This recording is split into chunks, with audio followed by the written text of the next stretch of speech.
दोस्तों, किसी ने ठीक ही कहा है कि उनके साथ जरूर रहो जिनका वक्त खराब है, पर उनका साथ छोड़ दो जिनकी नीयत खराब है। आज की कहानी एक लड़की की है। एक 24 साल का लड़का जो कि एक जमींदार के यहाँ नौकरी करता था। उसके माँ बाप अब इस दुनिया में नहीं थे। जिंदगी बड़ी कठिनाइयों से बीत रही थी। वह रोज काम पे जाता था, पैसे कमाकर घर आता था, खाना बनाता था, खाता था और सो जाता था। यही उसकी दिनचर्या थी। एक शाम जब वह अपने काम से घर वापस लौट रहा था तो उसने देखा कि एक बूढ़े फकीर अपनी पीठ पर 3 बड़ी पोटली रखकर एक नगर से दूसरे नगर की तरफ जा रहे थे। वह देखने में काफ़ी बूढ़े लग रहे थे और वह काफ़ी देर से ऐसे ही सफ़र कर रहे थे और आखिरकार कुछ दूर और चलने के बाद वह चलते चलते थक कर एक पेड़ के नीचे आकर बैठ गए। तभी उनकी नज़र इस नौजवान युवक पर पड़ी जो कि उसी रास्ते पर जा रहा था और उसी दिशा में जा रहा था जिस दिशा में उन बूढ़े फकीर को जाना था। तभी वह लड़का उन बूढ़े फकीर के पास से होकर गुजरा। जैसे ही वह उनके पास से गुजरा तभी उन बूढ़े फकीर ने पीछे से आग्रह भरी आवाज में कहा, सुनो बेटा, क्या तुम मेरी थोड़ी सी मदद कर सकते हो? यह पोटलियाँ बड़ी भारी है और मैं बूढ़ा हो चुका हूँ। मैं ज़्यादा देर तक इनका बोझ नहीं उठा सकता और मैं बहुत थक भी चुका हूँ। तो क्यों न तुम मेरी एक पोटली को उठा लो और इसे उस दूसरे गांव तक पहुँचा दो। इसके बदले में मैं तुम्हें 2 सोने के सिक्के दूंगा। वह लड़का उन फकीर की सारी बातें सुनता है, फिर उनसे कहता है, कोई बात नहीं बाबा, मैं आपकी मदद करने के लिए तैयार हूँ। बताइए आपको कहाँ जाना है? ऐसा कहते हुए उस लड़के ने उस फकीर की एक पोटली उठा ली और उसे अपने कंधे पर रख लिया। जैसे ही उसने पोटली को कंधे पर रखा उसे आभास हुआ कि यह पोटली तो सच में बहुत भारी है। फिर वह लड़का और वह फकीर रास्ते में आगे की ओर बढ़ चले।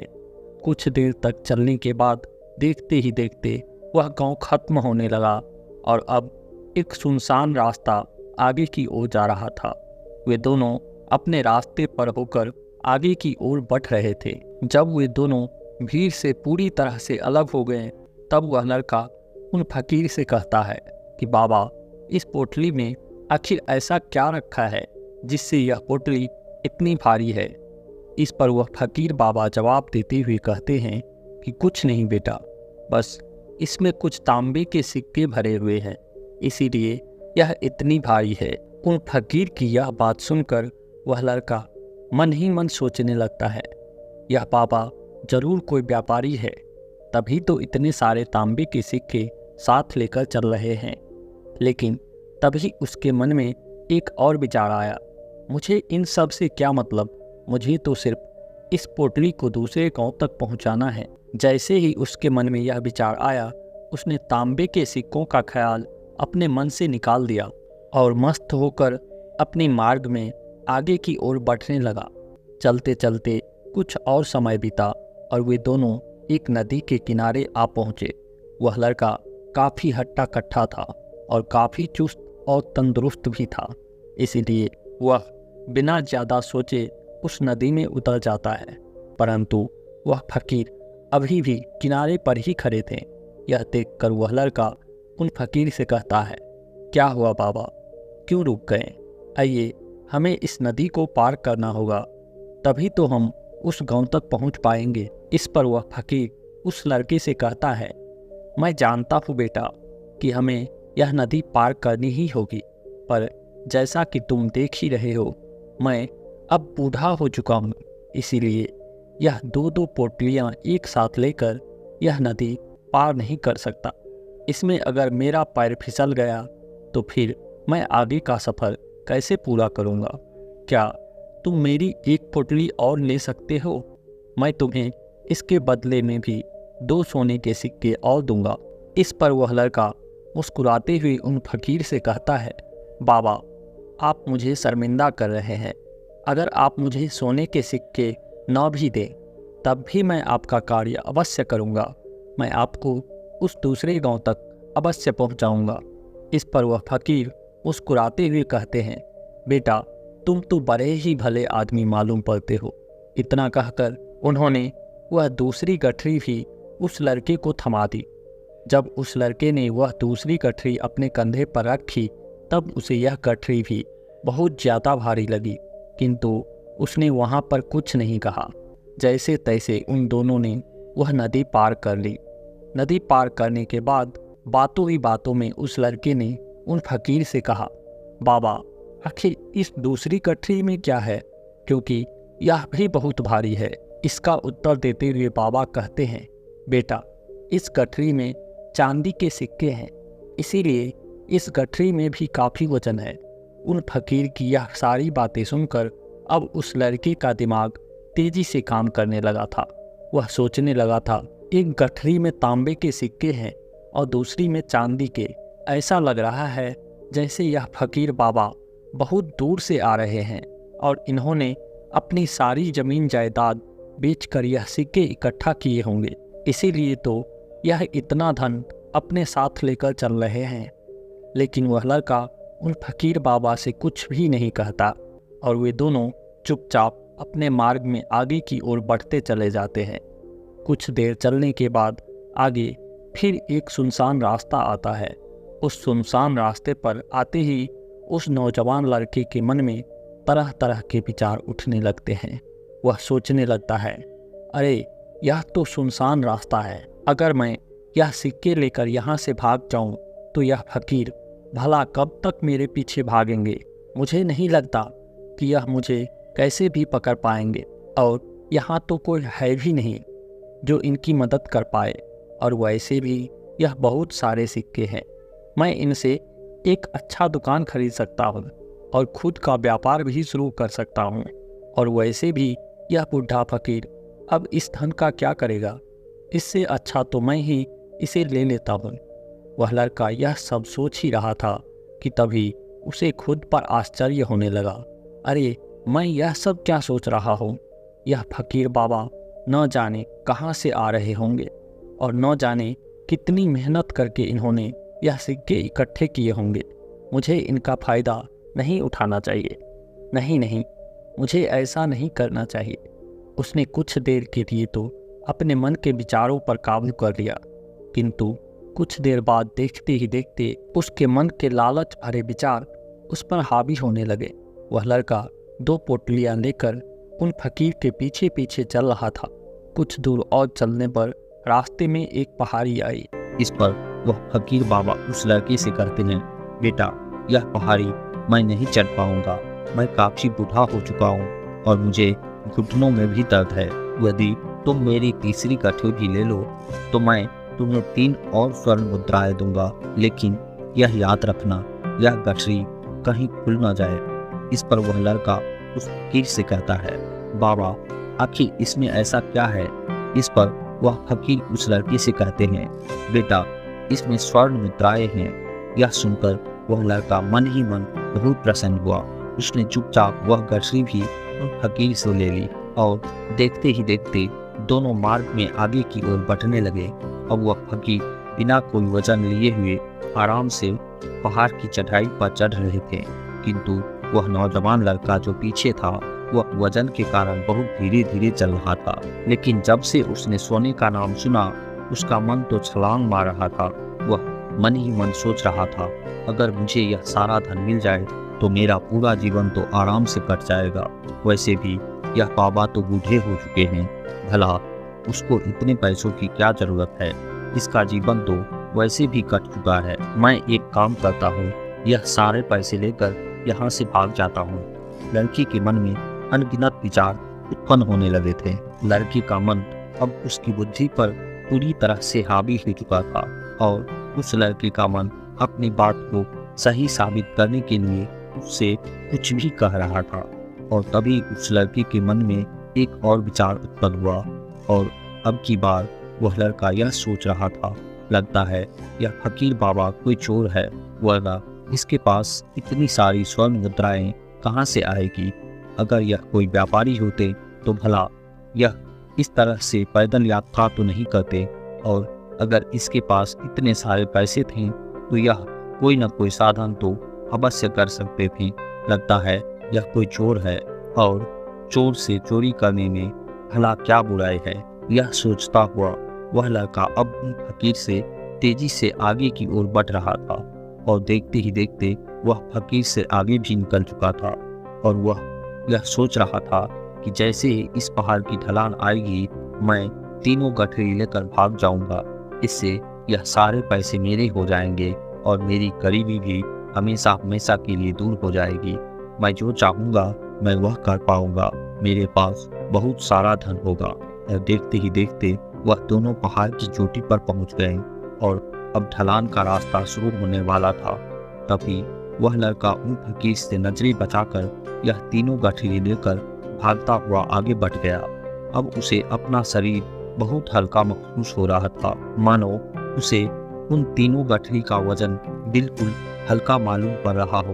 दौड़ते दौड़ते किसी तरह से वह अपने आप को बचते बचते अपने घर पहुंचा। उसकी खुशी का कोई ठिकाना नहीं था। उसने सोचा क्यों न मैं जल्दी जल्दी इस गठरी में से वह सारे पैसे निकाल लें। यह सोचकर जब उसने पहली गठरी खोली तो पहले गठरी में उसे लोहे से जंग पड़े हुए सिक्के मिले।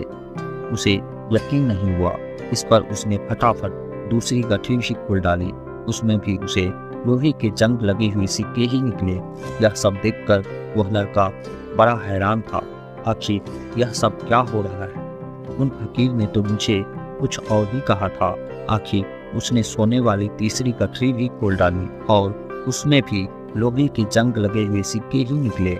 यह देखकर वह लड़का बड़ा क्रोधित हो गया। उसने सोचा उन फकीर ने मुझसे झूठ क्यों कहा? उन्होंने मुझे ऐसा क्यों कहा कि एक में तांबे के सिक्के हैं, एक में चांदी के और तीसरे में स्वर्ण मुद्राएं हैं। वह यह सब सोच ही रहा था कि तभी उसकी नज़र उस थैली में पड़ी एक पत्र पर पड़ी। उसने वह पत्र उठाया और उस पत्र में लिखा था, यह पूरा नाटक ईमानदार व्यक्ति की खोज करने के लिए रचा गया है और मैं इस राज्य का राजा हूँ। मेरी कोई संतान नहीं है और इसलिए मैंने यह षड्यंत्र रचा था ताकि मैं अपने राज्य में किसी एक ऐसे ईमानदार व्यक्ति की खोज कर सकूं जो मेरे बाद इस राज्य का राजा बन सके और इस राज्य को संभाल सके। और इस राज्य का भार वही संभाल सकता है जो पूरी तरह से ईमानदार हो, जिनके मन में किसी प्रकार का कोई लालच न हो। इतना पढ़ते ही वह लड़का जोर जोर से चिल्लाने लगा।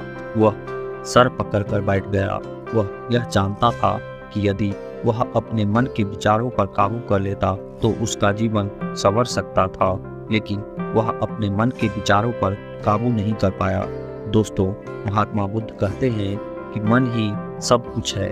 आप जो सोचते हैं वही बनते हैं। इसलिए आपका सबसे बड़ा दुश्मन भी आपको उतना नुकसान नहीं पहुंचा सकता जितना कि आपके मन के यह अनियंत्रित विचार पहुंचा सकते हैं। महात्मा बुद्ध कहते हैं, अपने भीतर के ध्यान से देखो। हमारे भीतर जो विचार चल रहे हैं वही विचार शब्द बनते हैं और शब्द क्रम के रूप में प्रकट होते हैं। बार बार दोहराने पर कर्म बर्ताव में बदलता है और धीरे धीरे समय के साथ कर्म क्षेत्र में परिवर्तित हो जाता है और यही चरित्र हमारे भाग्य का निर्माण भी करता है। इसलिए हमेशा अपने विचारों के प्रति सजग होना, हमें जागरूक होना बहुत आवश्यक है। हमें यह जानना जरूरी है कि हमारे मन में किस प्रकार के विचार आ रहे हैं।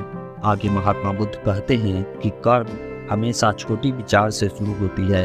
यह एक बीज के रूप में होती है और यदि बीज को नष्ट न किया जाए तो यह छोटा सा विचार बहुत जल्द ही एक विशाल वृक्ष का रूप ले लेता है और हमारी बुद्धि की सोचने और समझने की क्षमता को पूरी तरह से नष्ट कर देता है। जिस प्रकार आपने इस कहानी में देखा कि किस प्रकार उस लड़के का मन उसके ऊपर हावी हो चुका था और उसकी सही और गलत सोचने की क्षमता पूरी तरह से नष्ट हो चुकी थी, जिस कारण वह यह समझ नहीं पाया कि उसे क्या करना चाहिए। उसके लालच ने उसके भीतर इतनी ऊर्जा भर दी कि वह तीनों थैलों को उठाकर इतनी तेजी से वहां से भागते हुए आगे बढ़ गया। इसलिए जब आपके मन में पहली बार कोई गलत विचार उत्पन्न हो तभी उसे जड़ से उखाड़ देना चाहिए, अन्यथा वह एक विशाल वृक्ष का रूप ले लेगा और आपको किसी न किसी गलत राह पर वह धकेल ही देगा। आप चाहकर भी उसे नहीं रोक पाएंगे। लेकिन अब आपके मन में यह प्रश्न उठ रहा होगा कि हम भला अपने मन के विचारों को कैसे नियंत्रित करें। हमारा मन तो इतना चंचल है, वह इतना शक्तिशाली है कि वह हम पर हावी हो ही जाता है। हम चाहकर भी उस पर नियंत्रण नहीं कर पाते हैं। इसके जवाब में महात्मा बुद्ध हमें 2 बातें समझाते हैं। पहली बात, सही इरादा विकसित करो। कई बार आपने देखा होगा कि आपके मन में कुछ और होता है किंतु आप करते कुछ और है, क्योंकि आपके मन के भीतर जो कुछ भी चल रहा है वही आपके मुख से बाहर भी निकल रहा है। लेकिन जब हमसे वह गलती हो जाती है तो उसके बाद हमारा मस्तिष्क अच्छी तरह से काम करना शुरू कर देता है। हमारे सोचने और समझने की क्षमता एक बार फिर से जागृत हो जाती है और ऐसी अवस्था में हमें यह एहसास होता है कि हमसे गलती हो गई और फिर हमारा मन दुखी हो जाता है। हमारा मन अफसोस से भर जाता है और इस भारीपन से बचने के लिए महात्मा बुद्ध कहते हैं हमें सही इरादा विकसित करनी चाहिए। इसके लिए जब भी आप कोई कार्य करने जा रहे हो तो सबसे पहले आपको यह खुद से पूछना चाहिए कि जो कुछ भी मैं करने जा रहा हूँ इसके पीछे मेरा इरादा क्या है। क्या मैं दूसरों को दुख पहुँचाने जा रहा हूँ या दूसरों को नीचा दिखाने जा रहा हूँ, या मुझे खुद को ऊपर उठना है। खुद से सवाल कीजिए, खुद को जागृत कीजिए। जब आप विचारों के प्रति सजग होने लगेंगे तभी आपके भीतर सकारात्मक ऊर्जा का प्रवाह होगा। तभी आप सकारात्मक सोच के साथ अपने आप को जोड़ने लगेंगे और आपके मन के भीतर बसी हुई नकारात्मक ऊर्जा और नकारात्मक इरादे दिन पर दिन खत्म होने लगेंगे। परंतु यह याद रहे, आपको यह हर रोज करना होगा और आपकी आंखों के सामने आपके भीतर जो कुछ भी जैसा भी चल रहा है बस उसे देखते रहना है। अपने मन के अच्छे बुरे विचार, अपनी भावनाओं और अपनी यादों पर बिना प्रतिक्रिया दिए हुए उन्हें केवल देखते रहना है, जिससे आपके मन के सारे विचार देखते ही देखते खत्म होने लगेंगे। आपका मन खाली होने लगेगा और आप नकारात्मक विचारों की सोच से बच सकते हैं। इसलिए महात्मा बुद्ध कहते हैं जो स्वयं को देखा है वही सबसे बड़ा तपस्वी है, अर्थात जो अपने मन में चल रहे उन विचारों को बिना प्रतिक्रिया दिए ही केवल देखता रहता है और उन पर कोई भी प्रतिक्रिया नहीं करता, बस उन्हें देखा और समझता है। वास्तविक में वह ही मन पर नियंत्रण भी कर सकता है।